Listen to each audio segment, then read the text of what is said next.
할렐루야. 사랑하는 성도 여러분, 11월 한 달이 새롭게 시작이 되었습니다.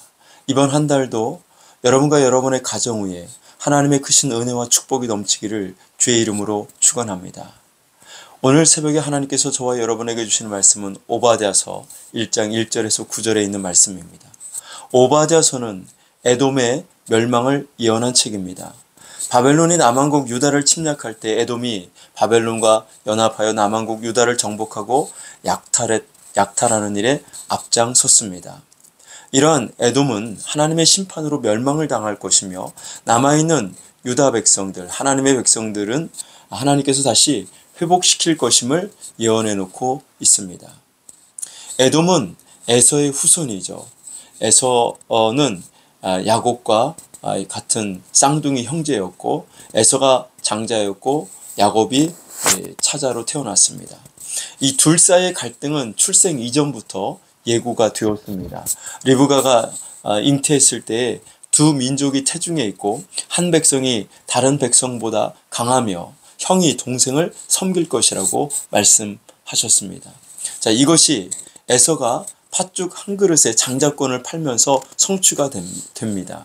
에서는 장자였지만 동생 야곱에게 장자의 축복권을 빼앗기고 그리고 장자의 축복을 받지 못합니다. 그래서 이 에서가 자기 동생 야곱을 죽이려고 하죠. 그리하여 야곱이 21년 동안 외삼촌 라반의 집에서 살다가 이제 하나님의 은혜로 두 사람이 화해를 하게 됩니다. 자, 그리고 나서 하나님은 에서의 후손들에게 거주할 땅을 주시고 이스라엘 백성들에게 에돔 땅을 차지하지 말라고 말씀을 하십니다.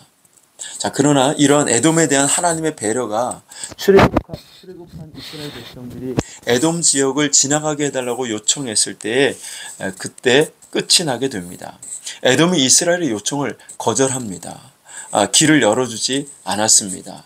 그리고 에돔은 자기의 형제인 이 이스라엘 민족을 적국으로 여겼습니다. 이 사건으로 말미암아 하나님의 에돔에 대한 배려가 끝이 나게 되는 겁니다. 그 이후로 이스라엘과 에돔 사이에 계속 전쟁이 일어납니다. 사울 왕 때, 다윗 왕 때, 솔로몬 때에 이스라엘이 전쟁에서 승리하고 에돔은 결국 이스라엘의 속국이 되죠. 그러다가 여호람 왕 때에 독립을 하게 됩니다. 그러나 또 아마샤 왕 때에 다시 정복을 당하게 되고요. 이렇게 둘 사이 계속 전쟁을 하게 됩니다. 그러다가 바벨론에 의해 남왕국 유다가 멸망을 당할 때에 연합군의 일원으로 에돔이 참여하게 되고 예루살렘을 무너뜨리고 이스라엘이 바벨론의 포로로 끌려가는데 그때 큰 영향을 했던 족속이 바로 에돔 족속입니다. 이 일에 대해서 하나님께서 오바댜 선지자를 통해서 에돔을 심판하시겠다고 말씀하시는 겁니다. 자, 이런 배경을 우리가 알고 오바댜서를 묵상하시면 오바댜서를 조금 더 쉽게 이해할 수 있을 것입니다. 오늘 본문은 오바댜 1장 1절에서 9절에 있는 말씀인데 먼저 4절 말씀을 보시면 네가 독수리처럼 높이 오르며 별 사이에 깃들일지라도 내가 거기에서 너를 끌어내리리라 여호와의 말씀이니라.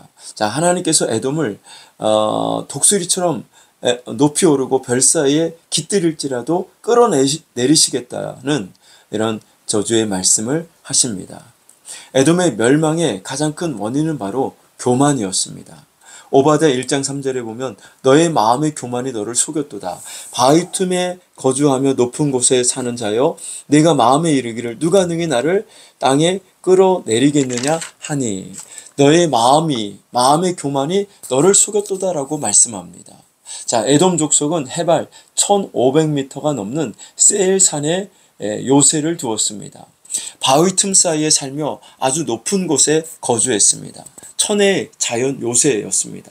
누구도 쉽게 접근하기가 어려운 지형이었습니다. 그래서 그들은 스스로 교만에 빠지게 됩니다. 누가 감히 우리를 이 높은 곳에서 끌어낼 수 있겠느냐. 자, 하나님은 이렇게 교만에 빠진 에돔을 심판하시죠. 교만은 패망의 선봉이라고 말씀하셨습니다. 여러분, 우리도 교만하면 하나님께서 끌어내리십니다. 교만이 무엇입니까? 나는 잘못이 없다고 생각하는 것이 교만입니다. 회개하지 않는 사람은 자신이 잘못이 없다고 생각하기 때문입니다. 잘못이 없다고 생각하니 회개할 것이 없는 것입니다. 그러나 신령한 그리스도인은 기도의 대부분이 회개입니다. 회개하지 않는 사람은 죄를 짓지 않아서가 아니라 자신은 잘못이 없다고 생각하기 때문입니다.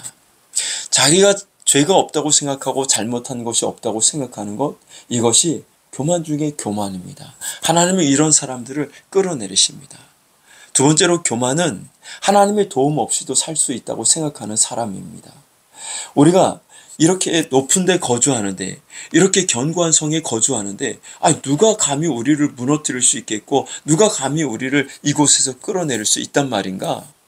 자, 우리는 얼마든지 우리의 힘으로 적의 공격을 막아낼 수 있다고 에돔 사람들은 생각했습니다. 이것이 교만이죠. 돈이 있고 힘이 있고 권세가 있는 사람일수록 조심해야 합니다. 하나님의 도움 없이는 우리는 살 수가 없습니다. 그런데 교만한 사람은 하나님의 도움 없이도 살 수 있다고 합니다. 돈 좀 있으면, 힘이 좀 있으면, 권세가 있으면 그거 의지하고 하나님 의지하지 않습니다. 하나님은 그런 사람을 끌어내리십니다. 에돔은 교만하다가 하나님의 심판을 받게 되었고 그 높은 곳에서 하나님이 끌어내리십니다. 여러분, 11월 한 달이 이제 시작이 됩니다. 우리가 11월 한 달 하나님 앞에 겸손할 수 있기를 바랍니다. 하나님 앞에 겸비한 자세로 우리가 기도하면 하나님께서 우리를 도우실 줄로 믿습니다. 하나님, 저는 하나님의 도움 없이는 살 수가 없습니다. 하나님, 제가 바로 죄인입니다. 제가 잘못했습니다. 저를 용서하여 주시옵소서. 저를 불쌍히 여겨 주옵소서. 우리가 이렇게 하나님 앞에 겸비할 때 하나님께서 우리를 긍휼히 여겨 주시고 우리를 도와주실 줄로 믿습니다.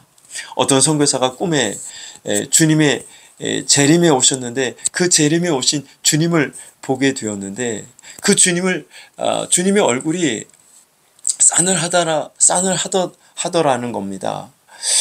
그래서 주님, 저 모르십니까? 내가 이 세상에서 얼마나 주를 위해서 열심히 봉사했습니까? 내가 얼마나 일을 많이 했습니까? 내가 얼마나 집회를 많이 다녔습니까? 하면서 자기가 행했던 것들을 막 자랑하고 그리고 예수님 앞에 이야기했는데 여전히 예수님의 그 눈빛이 차갑더라는 겁니다. 그래서 결국 이 선교사님이 주님 앞에 무릎 꿇고 주님, 나를 불쌍히 여겨주시옵소서 라고 한마디 했더니 주님의 얼굴빛이 달라지더라는 거예요. 주님의 눈빛이 달라지더라는 겁니다. 주님의 그 차갑고 싸늘한 그 시선이 온화한 눈빛으로 바뀌더라는 겁니다. 여러분, 주님 앞에서 우리는 내세울 게 뭐가 있습니까? 우리는 항상 주님 앞에 엎드리고 주님 앞에 겸손히 주님의 자비를 구하는 자세로 살아갈 때에 하나님이 우리를 높여주시고 하나님이 우리에게 은혜를 주시는 줄로 믿습니다. 그러나 우리가 하나님 앞에 내 자랑하고 내 힘 자랑하고 내가 가지고 있는 것 자랑하고 하나님을 의지하지 않는다면 하나님은 내가 아무리 높은 자리에 있다 할지라도 나를 끌어내리실 겁니다. 내가 아무리 많은 돈을 가지고 있고 권세를 가지고 있다 할지라도 내가 교만하면 하나님께서 그 자리에서 나를 끌어내리실 겁니다. 여러분, 11월 한 달 우리가 하나님 앞에 겸손히 하나님 앞에 구하고 기도하여 응답받고 또 하나님의 축복을 누리며 살아갈 수 있기를 바랍니다. 하나님께서 우리를 지켜주셔야 우리가 안전할 수 있고 하나님이 우리를 도와주셔야 우리가 평안히 살아갈 수가 있게 될 줄로 믿습니다. 이번 11월 한 달도 하나님이 함께 하시고 하나님이 도와주시는 그런 축복의 달이 될 수 있기를 주의 이름으로 축원합니다.